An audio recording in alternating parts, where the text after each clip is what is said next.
Eh bien les amis, bonjour à tous ce matin. Je suis super content de vous voir pour ce premier culte de 2021. Vous vous rendez compte, déjà en 2021, c'est un truc de fou. Je suis trop content de vous voir, de vous retrouver. J'imagine que beaucoup ont passé les fêtes ensemble, en famille, en petit comité. Donc aujourd'hui, on est encore en petit comité, mais cette fois avec une autre famille. C'est notre famille qui grandit. On est ravis d'être ensemble et j'aimerais vous inviter à commencer cette année en priant et en inclinant vos têtes. Notre Père, quelle joie de nous retrouver ici pour célébrer ton nom, pour honorer qui tu es, Seigneur. Nous sommes ici en famille, aussi en petit comité avec des restrictions sanitaires, mais nous sommes tellement dans la paix et dans cette joie que tu nous donnes de pouvoir ensemble chanter, prier et écouter ce que tu as à nous dire aujourd'hui une fois de plus, Seigneur. Nous te remettons cette nouvelle année devant nous qui s'annonce, plein d'inconnus, plein de surprises, certes, mais nous avons l'assurance que ton amour est là envers nous et que tu es toujours présent, quelles que seront les circonstances de cette nouvelle année, Seigneur. Ce matin, nous voulons te faire plaisir dans un premier temps et t'adresser nos louanges et nos prières, Seigneur. Amen. Dans ma famille, nous avons une tradition à l'occasion du jour de l'an et de Noël. On est souvent réunis à table autour d'un bon repas. Cette année, c'était une grosse raclette. On s'est bien fait plaisir. Et c'est souvent ma maman qui lance les hostilités et qui nous demande à chacun quel a été le moment de joie que nous avons eu le plus intense l'année passée. Et chacun, à notre tour, autour de la table, autour de l'appareil à raclette, nous devons partager une expérience, un moment, un événement qui nous a rendus très heureux et pour lequel nous sommes reconnaissants envers Dieu. Et pour moi, c'était assez facile parce que cette année, on a accueilli une petite fille dans notre famille et c'était un des plus gros événements de joie pour moi cette année. Mais chacun partage quelque chose de différent. Et je réalise combien il est bon de se rappeler les bonnes choses. Combien il est bon de se rappeler les bénédictions que nous avons vécues auparavant. Ça entretient chez nous un esprit de reconnaissance et de gratitude envers Dieu. Même si cette année 2020, beaucoup l'ont dit, était difficile, où chacun a du mal à trouver des bonnes choses, je suis sûr que nous avons chacun des sujets de bénédiction envers notre Seigneur. Et c'est dans cette attitude que je voulais commencer cette année, une attitude de reconnaissance en vous lisant le psaume 136. Alors j'aimerais vous inviter à prendre votre Bible, votre smartphone, ou peut-être vous le connaissez par cœur, donc c'est super, mais de prendre ce que vous avez pour le lire avec moi. Le psaume 136.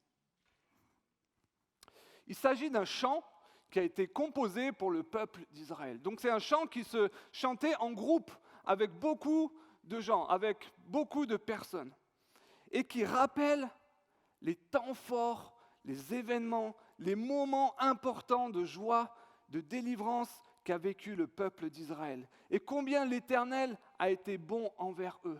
C'est un chant qui a été composé pour se rappeler combien Dieu est bon, combien Dieu est juste, combien Dieu est souverain. Et rappelons-nous ça encore aujourd'hui. Donc vous allez voir, c'est un chant qui a été composé un peu particulièrement. C'est qu'il y a une phrase qui revient toujours, « Car son amour dure à toujours ». Et comme c'est un chant qui se chante normalement en groupe à plusieurs personnes, j'aimerais vous inviter, quand il y a écrit « Car son amour dure à toujours », que toute l'Église puisse le dire ensemble. Ça marche? Et les autres phrases, je vais les lire moi. « Célébrez l'Éternel, car son amour dure à toujours. Oui, célébrez le Dieu des dieux, car son amour dure à toujours. Célébrez tous le Seigneur des seigneurs, car son amour dure à toujours. Lui seul a opéré de merveilleux prodiges, car son amour dure à toujours. Il a créé les cieux par son intelligence, car son amour dure à toujours. Il a fondé la terre en gagnant sur l'eau, car son amour dure à toujours. Il a fait les grands astres, car son amour dure toujours. Il a fait le soleil pour présider au jour, car son amour dure toujours. La lune et les étoiles pour gouverner la nuit, car son amour dure toujours. Il a frappé l'Égypte dans tous les premiers-nés, car son amour durera toujours. Il en fit sortir Israël, car son amour durera toujours. Par sa grande puissance, en déployant sa force, car son amour durera toujours. Il fendit la mer des roseaux et la coupa en deux, car son amour durera toujours. Il y fit passer Israël, car son amour durera toujours. Il y précipita le Pharaon et son armée, car son amour durera toujours. Il conduisit son peuple à travers le désert, car son amour durera toujours. Il frappa de grands rois, car son amour durera toujours. Il fit périr des puissants souverains, car son amour durera toujours. Il fit périr Sion, le roi des Amoréens, car son amour durera toujours. Et il fit périr Og, le roi de Bassan, car son amour durera toujours. Il donna leur pays en pleine possession, car son amour durera toujours. Il le donna en possession à Israël, son serviteur, car son amour durera toujours.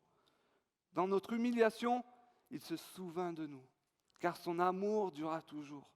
Il nous a délivrés de nos ennemis, car son amour durera toujours. Il distribue son pain à toute créature, car son amour durera toujours. Louez le Dieu des cieux, car son amour durera toujours.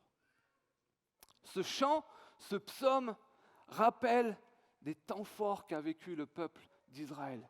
Il rappelle d'abord que Dieu est le Dieu créateur, que Dieu est souverain, quelles que soient les circonstances, que Dieu sauve, que Dieu délivre, que Dieu est un Dieu de compassion. Il nous révèle la personnalité de Dieu, qui nous encourage à louer et adorer notre Dieu. Et ce qu'on va faire maintenant avec l'équipe qui va nous entraîner dans des chants de reconnaissance, qui nous disent qui est Dieu.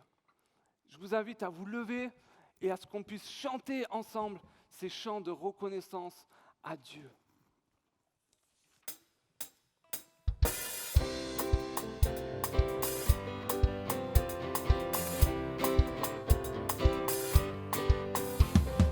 Louez Dieu car il est bon. Son amour durera toujours. Louez-le Dieu du pardon. Son amour durera toujours. Louez-le Dieu juste et saint. Son amour durera toujours. Louez-le Dieu souverain. Son amour durera toujours. Son amour calme la frayeur.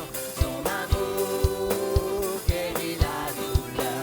Oui, son amour chasse nos erreurs.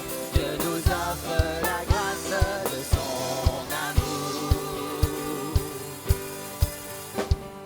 Louez-le Père éternel, Son amour durera toujours. créateur de l'univers. Son amour durera toujours. Louez ce sublime artiste, Son amour durera toujours. il est le Dieu des prodiges. Son amour durera toujours. Son amour réveille en douceur.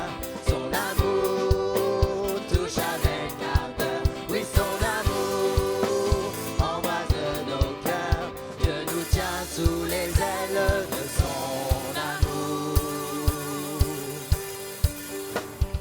Louez-le Dieu tout-puissant. Son amour durera toujours. Il prend soin de ses enfants. Son amour durera toujours. Louez-le Dieu de victoire. Son amour durera toujours. Il et lui seront la gloire. Son amour durera toujours. Son amour calme la frayeur. Son amour guérit la douleur. Oui, son amour chasse nos erreurs. Dieu nous offre la grâce de son amour. Son amour calme la frayeur. Son amour désalège la peur. Oui, son amour embrasse nos cœurs. Dieu nous tient sous les ailes de son amour. Dieu nous offre la grâce de son amour. Son esprit nous remplit de son amour. Louez-le, louez-le, louez-le, louez-le. Amen. Nous avons débuté ce chant, ce culte avec ce chant qui nous dit de louer Dieu et nous voulons le continuer en regardant les merveilles de notre Dieu, de notre Sauveur. Chantons ensemble. Merveilleux, merveilleux nom que celui de Jésus.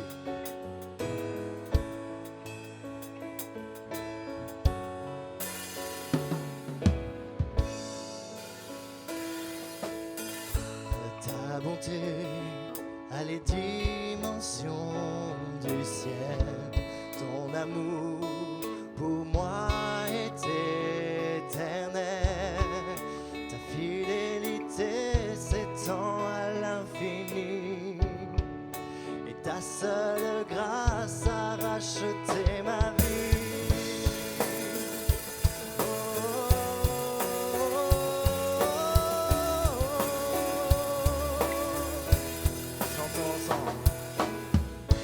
Tes bontés envers moi se renouvellent. Ton amour m'inonde mes merveilles. Ta fidélité Fidélité s'étend à l'infini. et ta seule grâce a racheté ma vie. Seule grâce a racheté ma vie. Merveilleux, merveilleux est le roi. Merveilleux, merveilleux est le roi de gloire.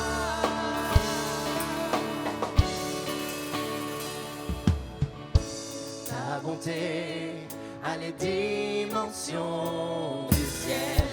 Ton amour pour moi est éternel. Ta fidélité s'étend à l'infini. Et ta seule grâce a racheté ma vie. Merveilleux, merveilleux est le roi. Tu es merveilleux, merveilleux, merveilleux est le roi de gloire. Merveilleux, merveilleux est le roi. Nous te proclamons. Merveilleux, merveilleux est le roi de gloire. Oui, de gloire.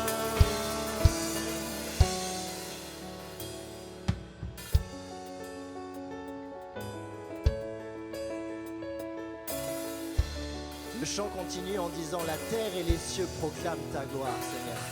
Et nous voulons nous accompagner de la terre et des cieux pour proclamer la gloire de notre Seigneur.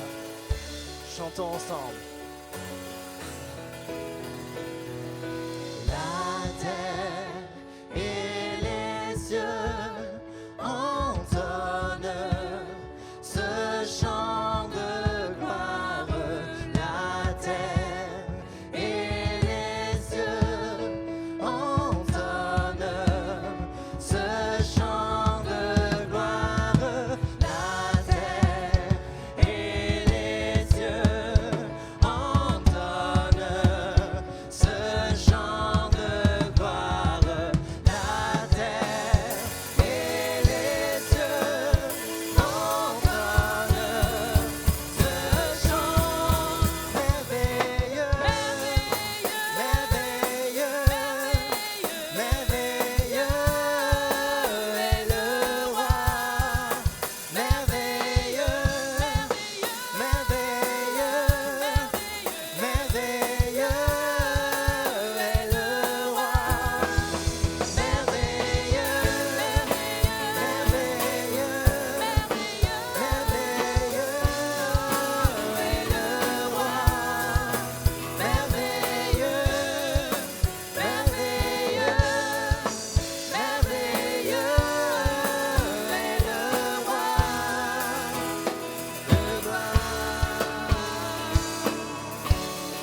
tout comme la famille Newberry, j'aimerais vous inviter maintenant à prier notre Dieu et à évoquer un sujet de reconnaissance à notre Dieu. Merci Seigneur pour quelque chose que vous avez vécu, expérimenté cette année. Un moment, un événement, une parole que vous avez reçue. Merci Seigneur pour une chose. Prions ensemble.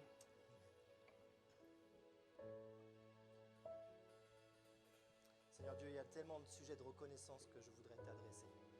Mais je suis tellement reconnaissant, Seigneur, que tu m'aies gardé dans ta présence, que tu m'aies donné de grandir en toi malgré les circonstances difficiles. Amen. Viens vraiment encore, Seigneur, remplir ma vie de toi et que même dans les moments les plus difficiles, Seigneur, je puisse regarder toujours à toi comme je l'ai fait en 2020. Sois béni pour toutes choses que tu fais pour nous, Seigneur, et veuille continuer à nous garder dans cette année 2021, Seigneur. Amen.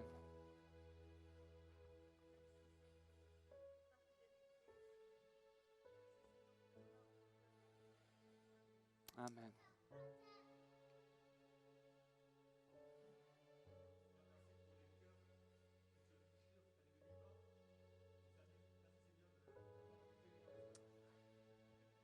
Amen. Amen.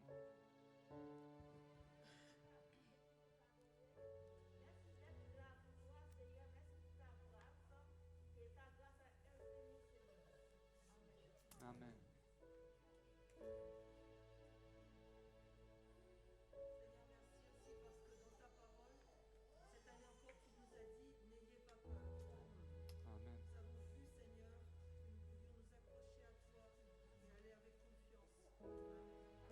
Amen.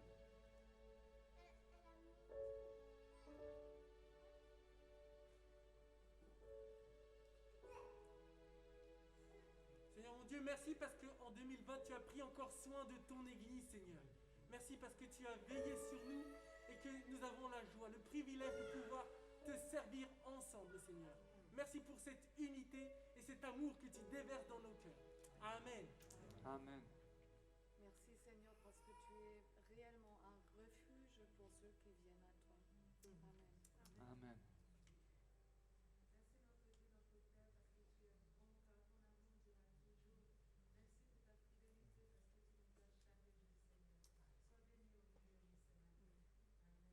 Amen.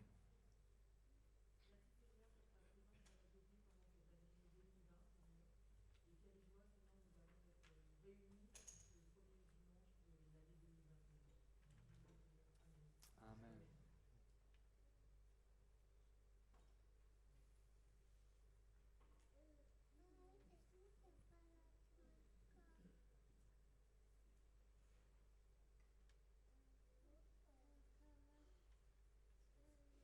Merci notre Dieu pour l'amour que tu as manifesté envers nous cette année 2020 encore, Seigneur. Ton amour est infini envers nous et inconditionnel. Et on ne peut être que reconnaissant pour cela, Seigneur.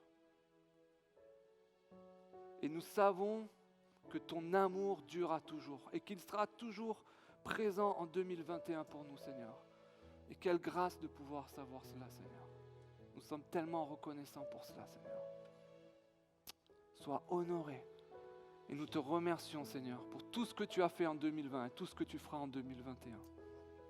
Amen.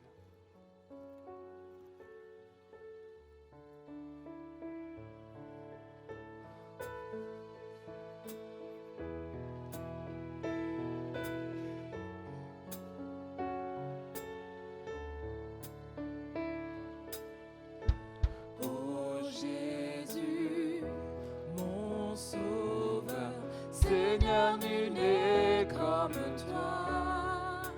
Jour après jour,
sauveur. Seigneur, nul n'est comme toi.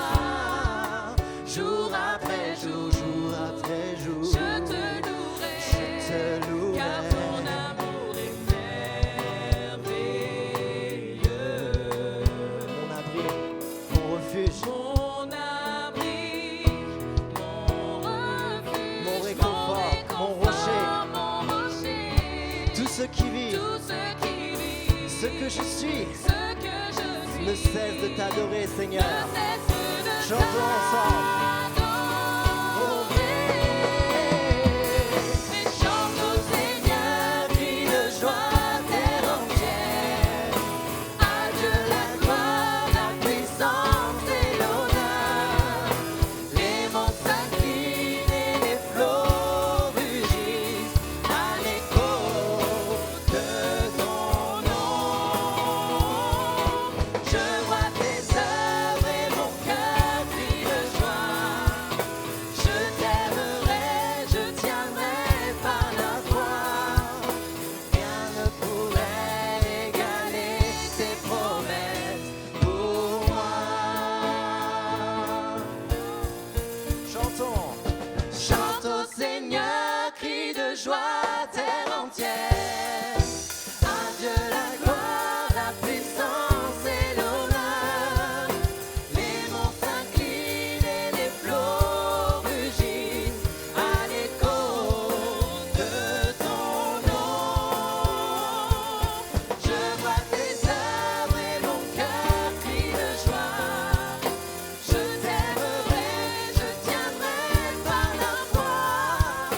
Rien ne pourrait égaler tes promesses. Non, rien. Rien ne pourrait égaler tes promesses. Non, rien ne pourrait égaler tes promesses pour moi.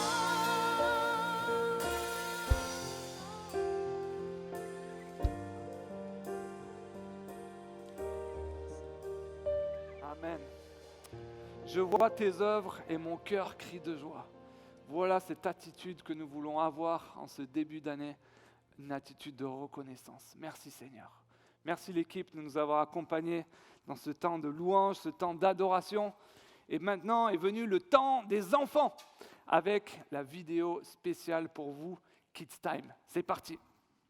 Bonjour les enfants, ça y est, on est en 2021, c'est une nouvelle année qui commence. Et toi, quand tu penses à cette nouvelle année, tu es plutôt optimiste ?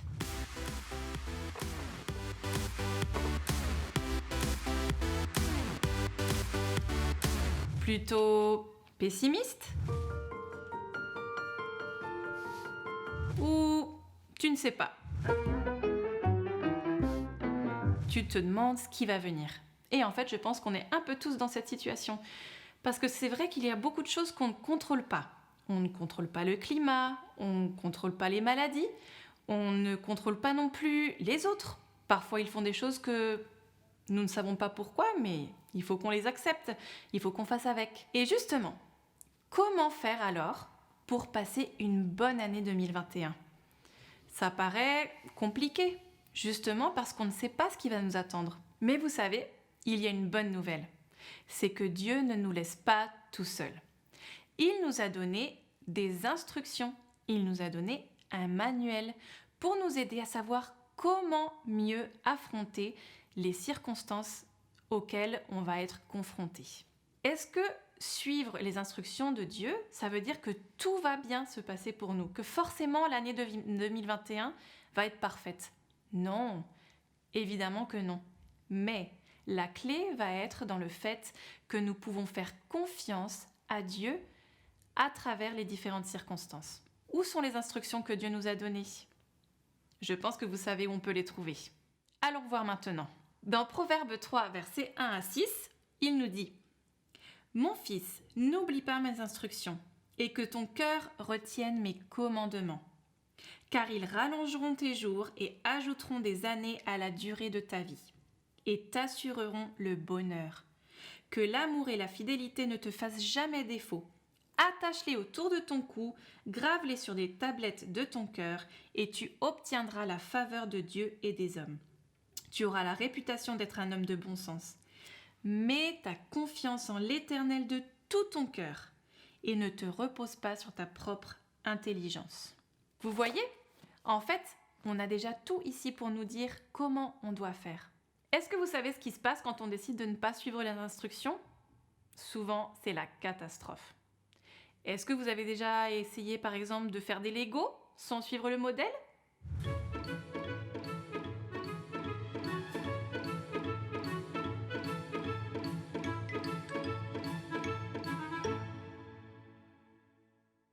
Ça marche pas.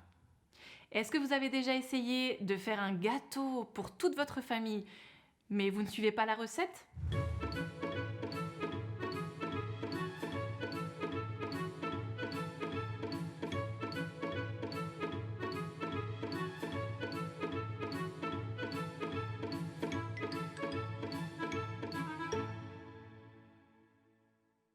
Souvent, c'est aussi un désastre. Et personne ne voudra manger votre gâteau. Vous vous rendez compte ce qui se passe quand on ne suit pas les instructions, le manuel, le mode d'emploi, le GPS ?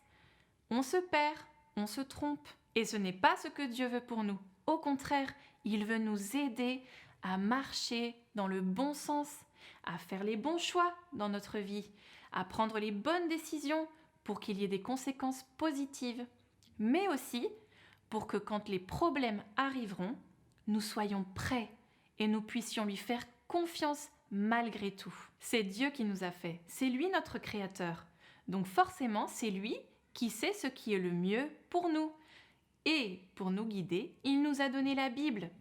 Alors, les enfants, mais aussi les adultes, durant cette année 2021, prenez le temps de lire la Bible, de connaître les instructions que Dieu vous a données pour votre vie. Mémorisez des passages de la Bible, apprenez-les par cœur, parce que comme ça, le jour où vous aurez des situations difficiles, vous vous rappellerez ce que Dieu a dit dans sa parole et ça vous aidera à aller de l'avant et à lui faire confiance malgré tout. Rappelez-vous aussi ce qu'il dit dans Jérémie 29. Il dit « Car moi je connais les projets que j'ai conçus en votre faveur, déclare l'Éternel. Ce sont des projets de paix et non de malheur afin de vous assurer un avenir plein d'espérance. Alors vous m'invoquerez et vous viendrez m'adresser vos prières et je vous exaucerai. Vous vous tournerez vers moi et vous me trouverez lorsque vous vous tournerez vers moi de tout votre cœur. » La clé pour une année 2021 réussie, c'est de suivre le manuel que Dieu nous a donné. Passez du temps à lire la parole. Passez du temps dans sa présence, à lui parler. Dites-lui ce qu'il y a sur votre cœur.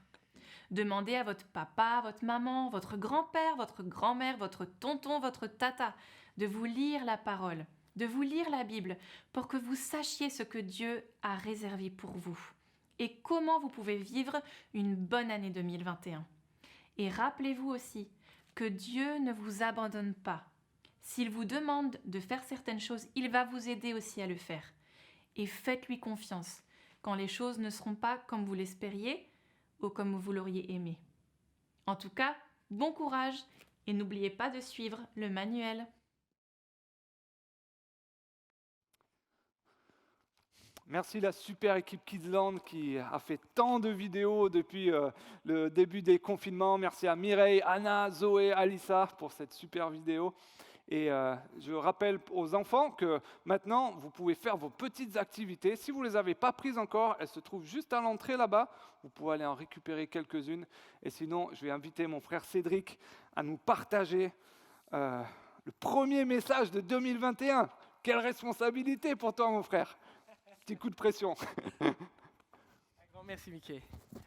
Bonjour à tous. Bonne année 2021.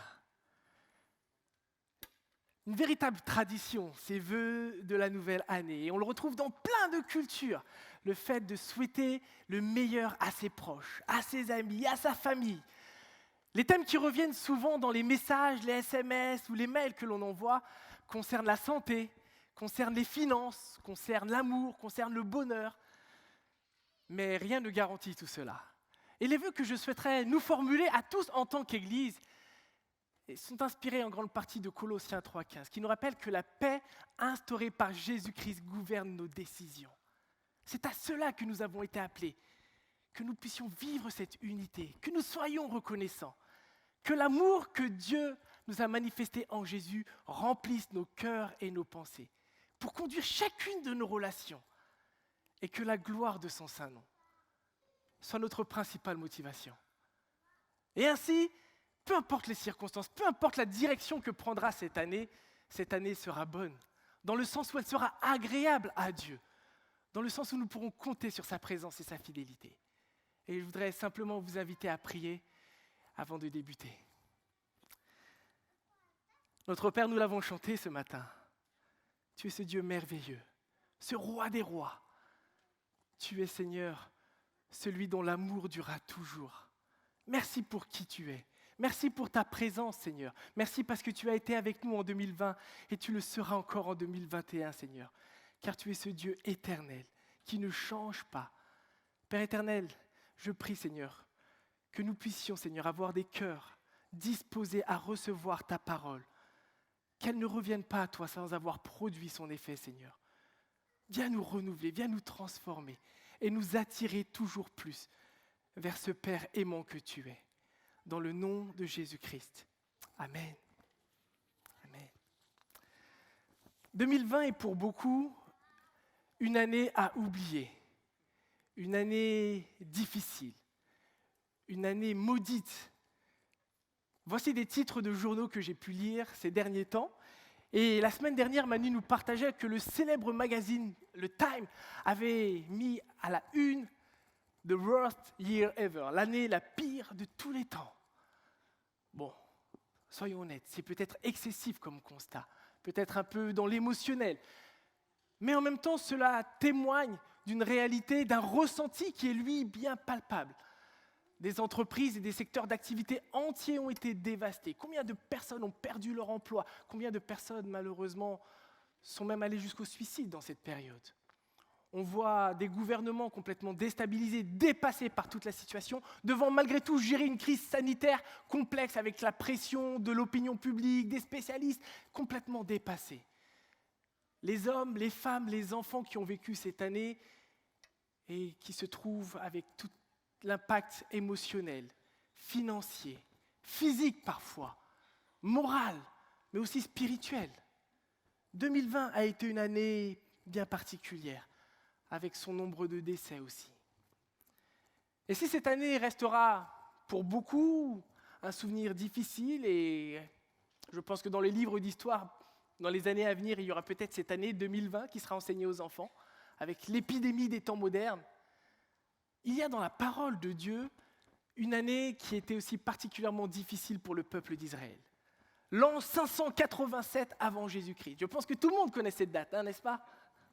Une date célèbre, mais une date qui était l'une des plus sombres de leur histoire. Après un siège de près de 18 mois, la ville de Jérusalem tombe, assiégée par Babylone et son roi Nabuchodonosor. Un siège qui a entraîné naturellement une grande famine, de nombreux décès, une partie de l'armée du roi qui s'est enfuie, le roi qui va être lui-même capturé et à qui on va obliger à regarder ses fils se faire tuer devant lui, avant d'être lui-même emmené en captivité. Des milliers de Judéens emmenés en exil loin de leur terre, loin de leurs repères. Le temple de Jérusalem détruit, la ville incendiée. Une scène complète de désolation. Cette scène avait débuté 10 ans plus tôt, en 597 avant Jésus-Christ. À cette date, Babylone avait déjà remporté une grande victoire sur Jérusalem et avait déjà emmené une partie de la population en déportation. Elle avait emmené aussi les objets du temple d'Israël, avait profané le temple pour l'emmener dans le temple du dieu de Nabuchodonosor. Seule la population la plus pauvre de la ville était restée. Et entre ces deux dates clés, le prophète Jérémie va écrire une lettre au premier contingent d'exilés. Donc pour donner une idée un petit peu, 587, vraiment la fin, on va dire, de Jérusalem, du temple, 597 premières déportations, et entre les deux, une lettre de Jérémie que l'on retrouve et que Mireille a lue un extrait en Jérémie 29, une lettre que ce matin, nous allons parcourir en grande partie pour nous conduire. Durant la grande partie de sa vie, le prophète Jérémie et le message qu'il va proclamer ne va pas être particulièrement bien accueilli. Un message qui va être souvent rejeté. Et cette lettre fera aussi partie des éléments qui ne sera pas forcément bien accueillis par le peuple. Pour vous donner un petit peu une idée de combien Jérémie a été rejeté, un rouleau que Dieu lui avait dit d'écrire, par toutes les paroles inspirées de Dieu, va être littéralement brûlé par l'un des rois de Juda, Jéhoïakim, tant les paroles qu'elle contenait dérangeaient. Mais cette lettre que l'on va lire ce matin, lorsqu'elle sera lue par tous les déportés, sera malgré tout porteuse d'espérance. Et je crois que ce que nous vivons depuis près d'un an maintenant, nous avons beaucoup de choses, beaucoup de leçons, beaucoup d'enseignements à tirer de cette lettre. Et ce que je souhaiterais que l'on puisse découvrir ensemble ce matin. Le peuple d'Israël avait de nombreuses questions et je pense que nous en avons encore aujourd'hui. Comment aspirer, comment se projeter dans des situations difficiles? Où est Dieu lorsque tout va mal? Et c'est ce que je souhaiterais que l'on puisse regarder. Et donc si vous avez vos Bibles, je vous invite à les ouvrir. Et nous allons lire dans un premier temps Jérémie 29, et on va lire les 4 premiers versets, versets 1 à 4. Jérémie 29, 1 à 4.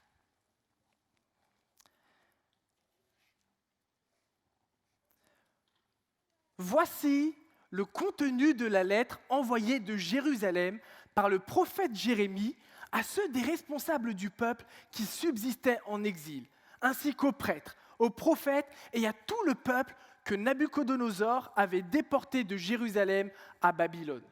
La lettre fut envoyée après le départ du roi Jéconia, de la mère reine, des fonctionnaires du palais royal, des ministres de Juda et de Jérusalem, des artisans et des forgerons, par l'intermédiaire d'Éléasa, fils de Shaphan, et de Guémaria, fils de Hilkiah, que Sédécias, roi de Juda, avait envoyé à Babylone, à Nabuchodonosor, roi de Babylone. La lettre disait « Voici ce que déclare le Seigneur des armées célestes, Dieu d'Israël, à tous les exilés que j'ai fait déporter de Jérusalem à Babylone. » La première chose que je souhaiterais souligner, c'est que nous voyons que derrière cette lettre, il y a tout d'abord la parole de Dieu adressée à son peuple. Alors que le peuple est en exil, alors que le peuple est loin de Jérusalem, nous voyons que Dieu ne les a pas oubliés, que Dieu s'intéresse à eux, que c'est Dieu qui initie cette lettre pour leur témoigner sa bonté. Nous voyons combien Dieu est fidèle, malgré l'infidélité de son peuple, lui est à leur côté. Alors que pour beaucoup, Jérusalem symbolisait la présence de Dieu, Dieu leur montre qu'il n'est pas seulement restreint à une ville ou à un lieu, mais qu'il est partout, qu'il est là, qu'il comprend leur détresse, qu'il sait ce qu'ils traversent, qu'il n'a pas oublié son peuple, qu'il est loin de les avoir abandonnés. En même temps, dans ces quelques mots d'introduction, nous voyons que Dieu rappelle au peuple qui il est. Le Seigneur des armées célestes. Cela rappelle et exalte combien Dieu est grand et tout-puissant. Ce n'est pas n'importe qui leur écrit. Le Seigneur des armées célestes, ce Dieu qui avait déjà témoigné en leur faveur toute cette puissance lorsqu'il les avait délivrés d'Égypte. Ce Dieu qui avait été avec eux à chaque étape de leur histoire.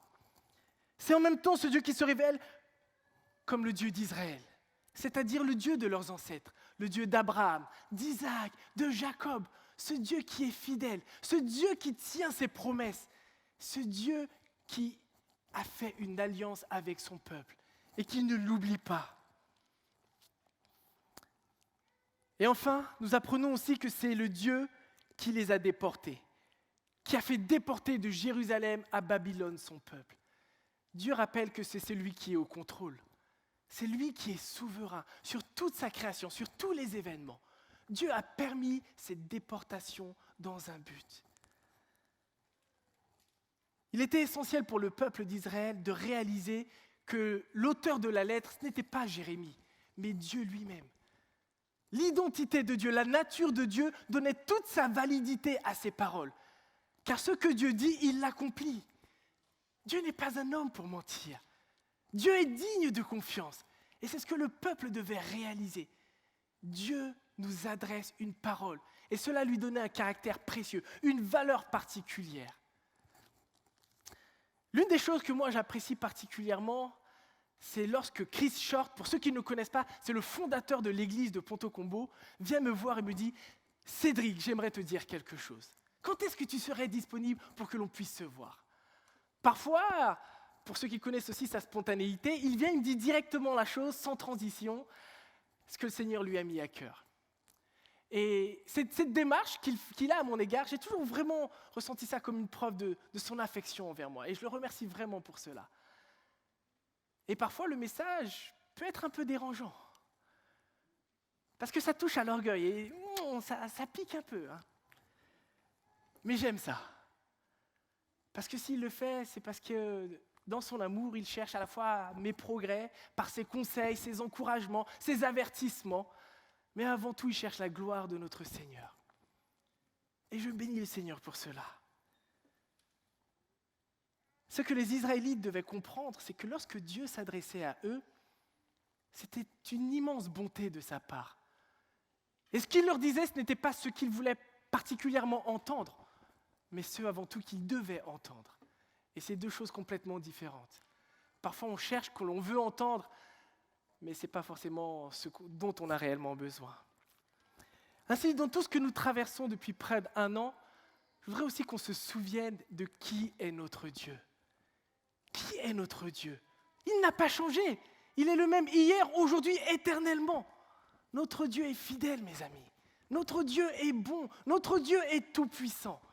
Que ces vérités nous permettent de regarder déjà 2021 avec paix, avec l'assurance qu'il sera à nos côtés. Même si nous ne comprenons pas tout, il est là. Que cela nous remplisse de reconnaissance.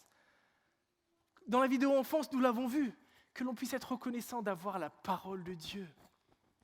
Dieu qui s'adresse à nous pour savoir comment nous comporter en toutes circonstances. Que ce soit dans les difficultés ou comme dans la paix. Que ce soit dans la joie comme dans la tristesse. Dans la richesse comme dans le dénuement. Que la parole de Dieu, nous puissions la chérir. Qu'en ce début d'année, nous puissions, peut-être si ce n'a pas été le cas en 2020, la dépoussiérer, l'ouvrir, la chérir. Nourrissons-nous des paroles de la vie éternelle. C'est ce dont nous avons besoin pour 2021, mes amis. La lettre que les Juifs vont lire, pour rappel, ils étaient en captivité. C'est-à-dire une population qui avait assisté à tous ces drames à Jérusalem. Des gens qui étaient dans le deuil, qui avaient perdu des êtres chers. Des gens qui avaient été sûrement séparés de leur famille. Imaginez un petit peu l'état d'esprit dans lequel ils se trouvaient.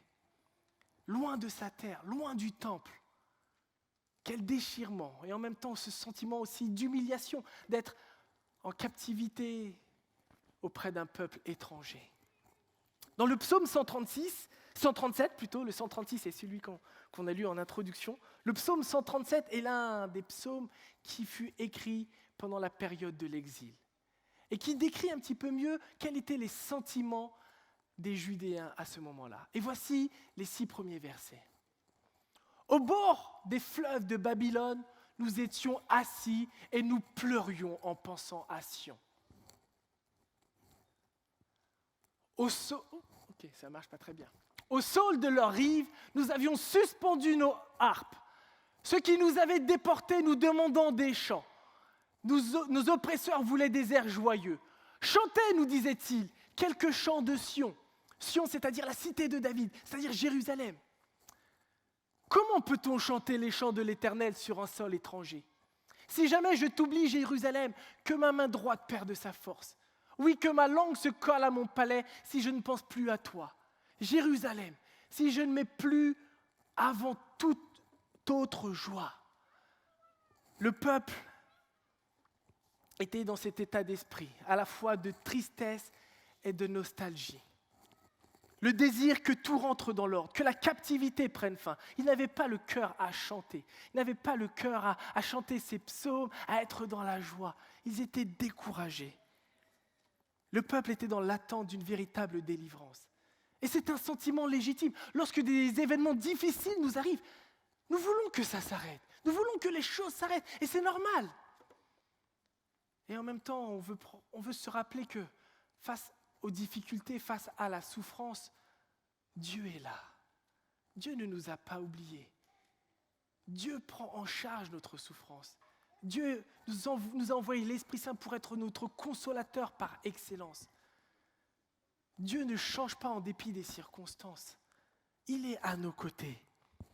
Le peuple aspirait donc à ce retour au pays, à un retour à la normale en quelque sorte. Mais quelle était la normalité qui précédait cette déportation ? Dans quel contexte le peuple vivait et qu'est-ce qui l'avait amené à vivre au final aujourd'hui en exil ?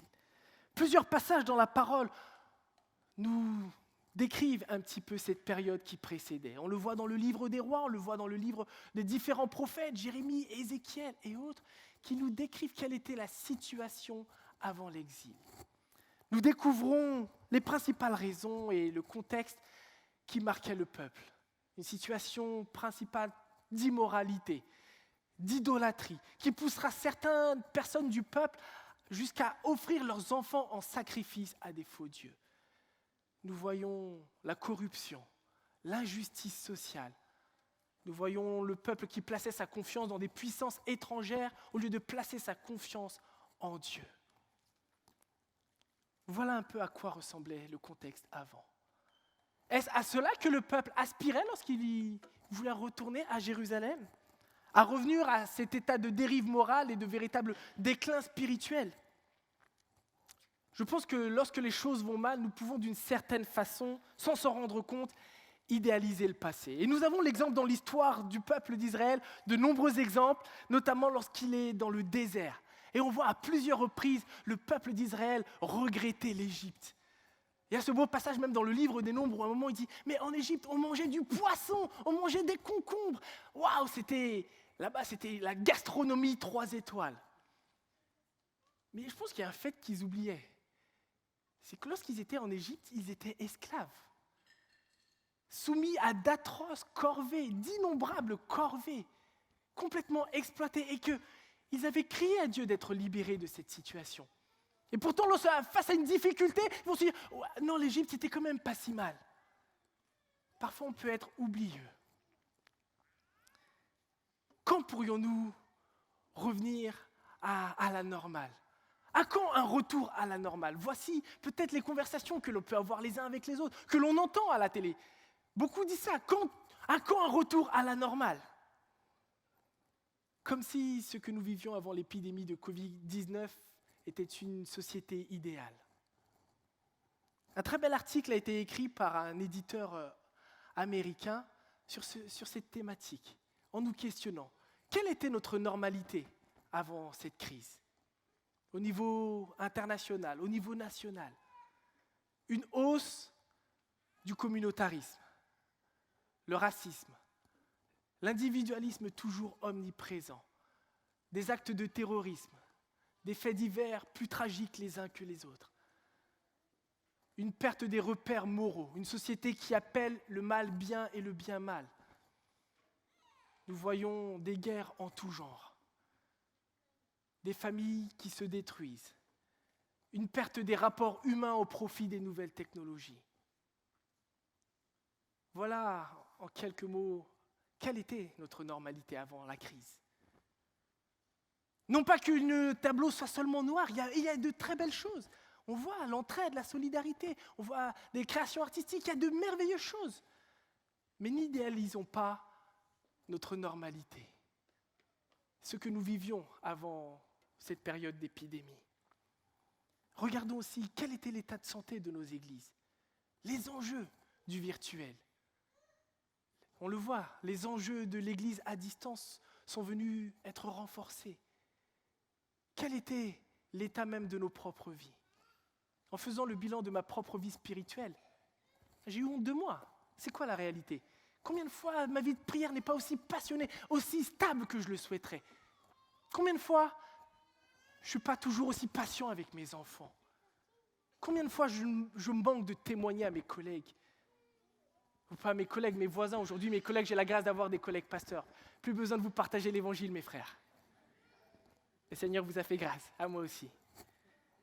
Combien de fois je manque de sagesse dans mes paroles, dans mon attitude vis-à-vis de ma femme. C'est ça la réalité de ma vie avant le Covid. C'est pour ça que je ne veux pas un retour à la normale. Moi, je prie et j'aspire pour ma propre vie à ce que Christ soit toujours plus formé en moi. Que la parole de Dieu me façonne toujours plus. J'aspire à ce que l'évangile se répande toujours plus, car trop de gens meurent sans avoir entendu parler de Jésus-Christ. Je prie qu'en ce début d'année, ce soit l'occasion peut-être de faire des bilans de nos vies personnelles. Quelle était ma normalité? Qu'est-ce que je dois réellement changer? Qu'est-ce que cette période est peut-être venue m'enseigner sur moi-même? Quelles sont les bonnes priorités? Qu'est-ce que je dois revoir? Quelle normalité je dois définir, pas à la lumière de ce que la société me demande, mais à la lumière de ce que la parole attend de nous? Que ce soit une occasion vraiment pour prier et demander au Seigneur de nous diriger. Et la suite de la lettre nous donne de nombreux conseils pratiques. Et c'est ce que je souhaiterais qu'on puisse continuer à faire, de lire cette lettre que les déportés ont reçue, pour nous encourager à avoir des bons fondements pour 2021 et pour le reste de notre vie. Je vais lire les versets 5 à 7. Construisez des maisons et installez-vous. Plantez des jardins et mangez-en les productions. Mariez-vous et ayez des enfants. Mariez vos fils et donnez vos filles en mariage et qu'elles aient des enfants. Multipliez-vous là-bas et ne laissez pas diminuer votre nombre. Recherchez le bien-être de la ville où je vous ai déportés et priez l'Éternel en sa faveur, car de son bien-être dépend le vôtre. Pour comprendre combien ces paroles étaient choquantes, il faut se remettre dans l'état d'esprit des premiers lecteurs. En effet, s'ils aspiraient à un retour à la maison, dans le fond, ils aspiraient aussi à une vengeance quand même vis-à-vis de Babylone. Et le psaume 137 que l'on a lu tout à l'heure, on va lire juste un verset. Verset 8. Ô Babylone, tu seras dévasté. Heureux qui te rendra ce que tu nous as fait. Ils ne sont pas en train de souhaiter le meilleur pour les Babyloniens. La parole de Dieu est d'autant plus surprenante pour eux. Construisez des maisons, installez-vous, recherchez le bien-être. Pour les Juifs, cela se traduisait par un véritable aussi changement de statut. De passer de cet état d'exilé à résident. De plus être sur le départ, de vouloir rentrer, mais rester sur place. Mariez vos fils, vos filles, c'est-à-dire faites des projets. Ce n'est pas une invitation à chercher à tout prix le mariage en 2021. S'il y en a qui ont le projet, gloire à Dieu, mais ce n'est pas la course au mariage. C'est un véritable changement de perspective. On n'est plus là seulement pour être de passage, mais pour réellement passer du temps sur place et pour accomplir la volonté de Dieu, d'être une bénédiction, d'accomplir la promesse de Dieu à Abraham, d'être une bénédiction pour toutes les nations, de rechercher le bien avec ardeur. Même en exil, c'était la mission qui avait été confiée au peuple d'Israël. Je crois qu'en tant que chrétiens, nous sommes de la même façon des résidents temporaires. Mais le Seigneur nous appelle aussi à être des bénédictions. Si nous sommes dans l'attente du retour du Seigneur, nous sommes aussi des citoyens français.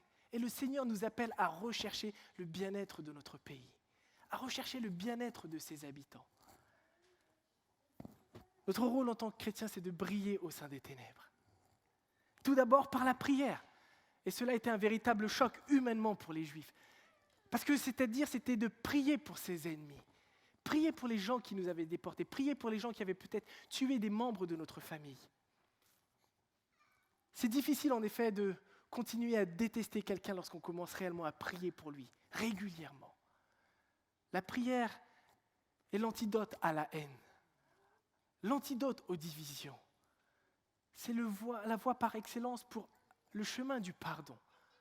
Le Seigneur nous appelle à prier, mes amis. C'est l'enseignement même de Jésus-Christ dans le Sermon sur la montagne, en Matthieu 5, 43-44. Vous avez appris qu'il a été dit, tu aimeras ton prochain et tu haïras ton ennemi. Mais moi je vous dis, aimez vos ennemis et priez pour ceux qui vous persécutent. C'est difficile. C'est difficile. Mais l'Esprit Saint habite en nous et nous donne la capacité de le faire.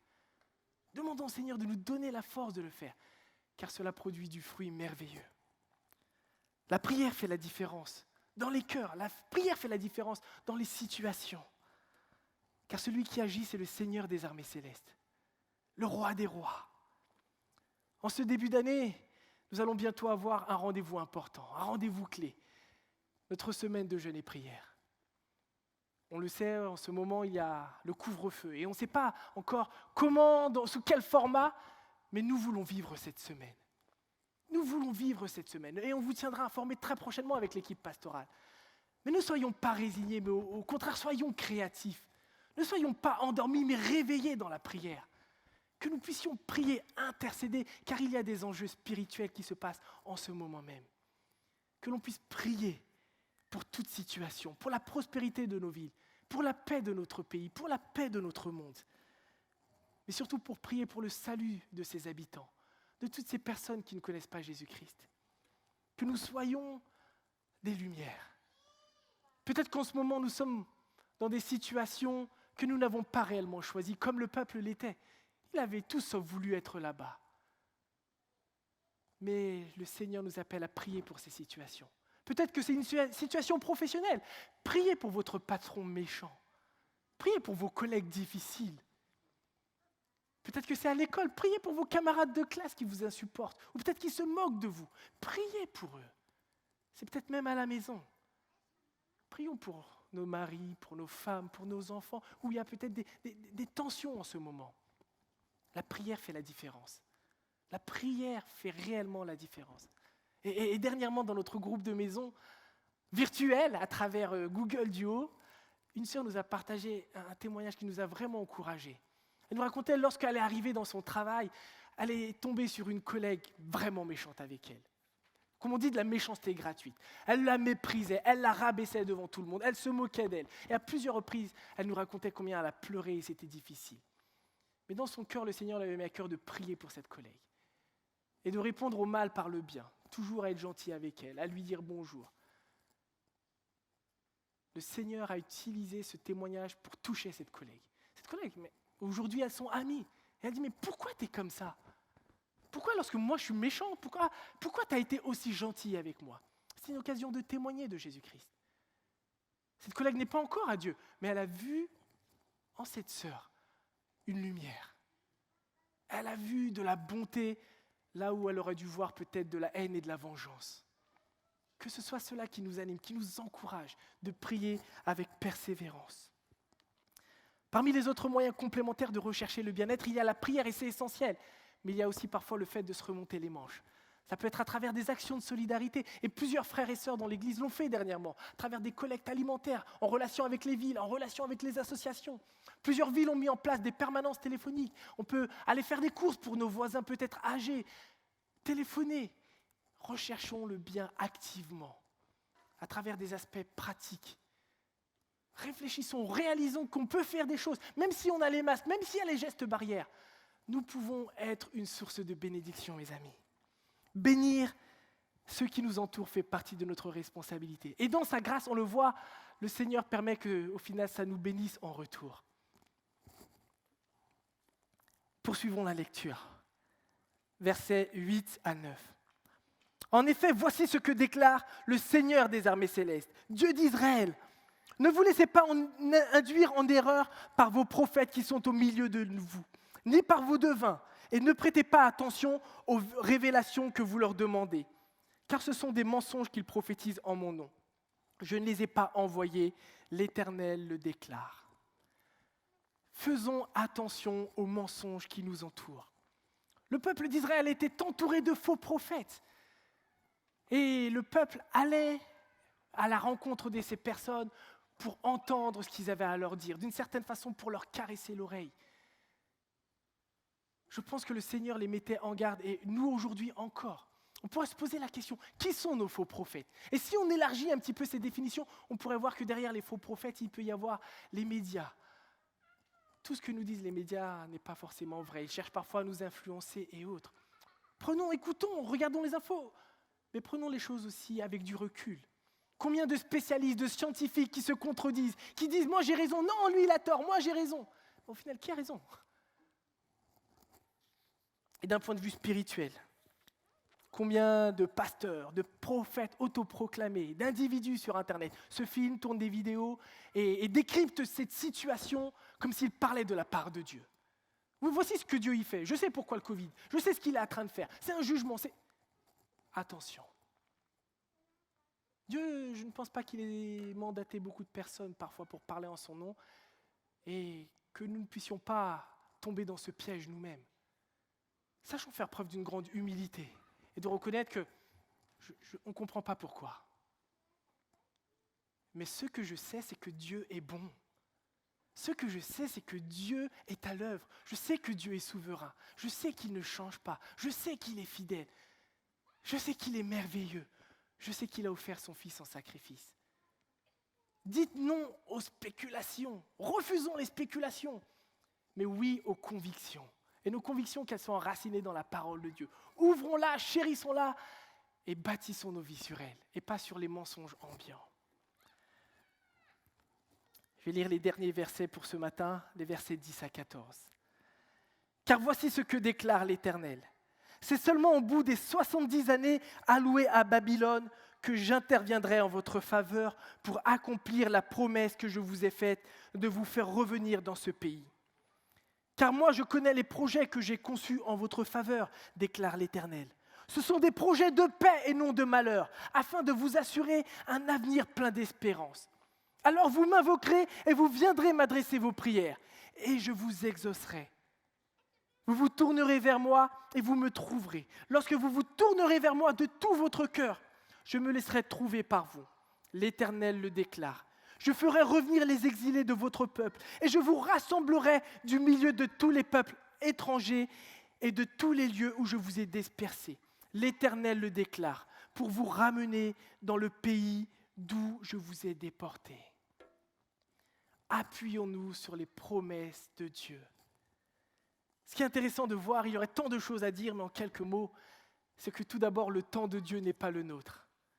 Pour le peuple d'Israël, cela signifiait 70 années en exil. Une vie entière. Et pour nous, combien de temps? Quand encore? Combien de temps l'épidémie va-t-elle durer? Nous ne le savons pas. Mais nous voulons continuer de faire confiance au Seigneur. Nous voulons continuer de combattre le bon combat de la foi. Nous voulons continuer d'intercéder, que cela prenne fin. Mais nous voulons continuer de persévérer. Le verset 11, qui est utilisé lors de baptême, qui est utilisé lors de mariage, et que l'on aime d'une certaine façon s'attribuer même comme une promesse personnelle. Voici les projets que j'ai conçus en votre faveur, déclare l'Éternel. On aime ce passage. Avant d'être une promesse personnelle, c'est avant tout une promesse adressée à un peuple qui subit le jugement de Dieu. Une parole d'espérance merveilleuse.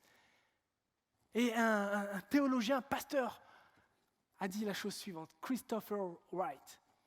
C'est l'affirmation inébranlable que même au milieu des flammes du jugement, il peut y avoir de la grâce et de la bonté de Dieu. Cette parole d'espérance, d'encouragement qu'il y a dans ce verset 11 a trouvé un accomplissement parfait en Jésus-Christ. Jésus-Christ, Dieu nous a envoyé plus qu'une simple lettre. Il a envoyé son Fils unique afin que par sa vie, sa venue, sa mort à la croix, nous ayons le pardon des péchés et l'espérance vivante de la vie éternelle. Celles et ceux qui placent leur foi en Jésus-Christ ont cette espérance, cette promesse d'un avenir plein d'espérance, plein de paix. Cette paix, elle se trouve qu'en Jésus-Christ, elle est nulle part ailleurs. Ne cherchons pas ailleurs ce que nous pouvons trouver seuls dans la présence de Dieu. C'est une grâce qui vient de Dieu. Ce n'est pas le fruit de nos mérites, c'est une grâce. Et Dieu offre cette grâce à tous. Ce que nous devrions craindre, mes amis, ce n'est pas que 2021 soit pire que 2020. C'est de mourir et de ne pas être prêt à rencontrer Dieu. Voici ce que nous devrions réellement craindre, de ne pas être réconciliés à Dieu, de ne pas avoir placé sa foi en Jésus-Christ. Car il n'y a rien de plus terrible que de passer l'éternité loin de la présence de Dieu. Si on trouve que l'année 2020 était terrible, mourir sans Dieu est bien pire. Il n'y a aucune comparaison avec cela. Babylone, le grand empire babylonien, se trouvait dans la même situation que des millions d'hommes et de femmes, que peut-être certains d'entre vous ce matin. S'il n'y avait pas repentance et foi, c'est la destruction et la perdition éternelle qui les attendait. Dieu se servait de son peuple en exil pour être une bénédiction, pour proclamer un message, pour prier, pour être une lumière et pour proclamer à toutes les nations que Dieu est un Dieu d'amour, que Dieu aimait les Babyloniens, que Dieu aime chacun de nous ce matin. Cette parole d'espérance, le peuple était appelé à y répondre. Et cela, on le voit par les versets 12 et 14, de se tourner vers Dieu de tout leur cœur, de revenir à lui pour ceux qui s'étaient éloignés. Et c'est ma prière ce matin, que l'on puisse réellement examiner nos cœurs, venir à Dieu ou revenir à lui si on s'est éloigné, et que l'on puisse aspirer à voir sa gloire dans nos vies, aspirer à passer l'éternité dans sa présence. Je vais prier. Oui, Éternel, notre Dieu, il y a tant de choses que nous ne savons pas. 2021 est une année pleine d'incertitudes, mais en même temps, Seigneur, je réalise que c'était le cas pour chaque année. On ne maîtrise pas, Seigneur, mais par le passé, nous étions peut-être beaucoup plus remplis d'orgueil. Nous pensions maîtriser les choses. Nous pensions pouvoir bâtir, faire des projets sans te consulter même parfois. 2021 n'est pas différent, Seigneur. Nous ne savons pas ce qui nous attend. Mais il y a des choses qui sont sûres. C'est qu'en tant que berger céleste, Seigneur, celles et ceux qui ont placé leur foi en toi, tu seras là, Seigneur. Nous pourrons compter sur ta fidélité. Merci pour ta parole vivante, Seigneur. Merci pour cette lettre que tu avais adressée au peuple d'Israël, Seigneur, et qui leur témoignait ta bienveillance, qui leur témoignait, Seigneur, l'attitude à avoir dans des circonstances troublées. Que cela nous aide, Seigneur, à définir les bonnes priorités en ce début d'année, à nous attacher à toi et à vivre l'unité en tant qu'Église, Seigneur, à traverser cette période dans la confiance, dans l'assurance que tu es à nos côtés. Père éternel, je prie, Seigneur, que tu attires encore à toi ce matin, Seigneur, que tu viennes briser tout obstacle spirituel, qu'il y ait, Seigneur, des vies transformées, et cela pour l'unique gloire de ton Saint-Nom. Amen.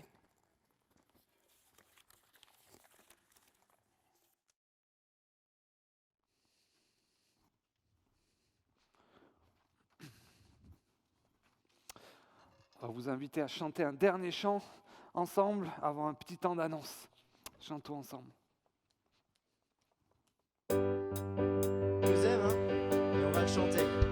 Il m'aime, il m'a tant donné. Je choisis de suivre celui qui me fait vivre. Je ne reste pas seul dans la nuit. Je prends sa main et marche, jamais ne la relâche. Il m'aime, il m'a tant donné. Je choisis de suivre celui qui me fait vivre. Je ne reste pas seul dans la nuit. Je prends sa main et marche, jamais ne la relâche.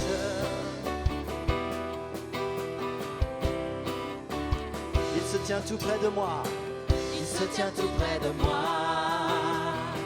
Quand je dis viens, viens en moi. Prends ma vie entière. Fais-moi vivre à ta lumière. Il ne sait plus où aller. Il est là pour me guider. Et dans mes déserts, je connais le cœur du Père. Il m'aime, il m'a tant donné. Je choisis de suivre celui qui me fait vivre. Je ne reste pas seul dans la nuit. Je prends sa main et marche, jamais ne la relâche.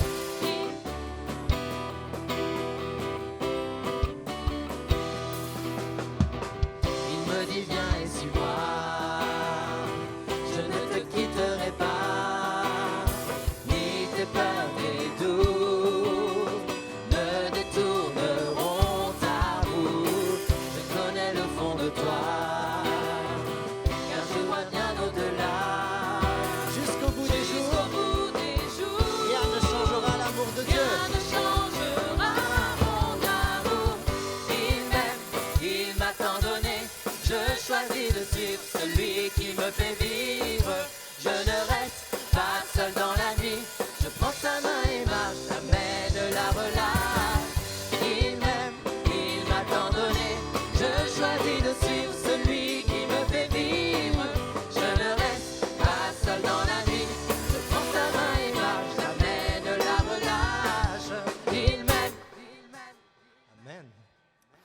Amen. Son amour durera toujours.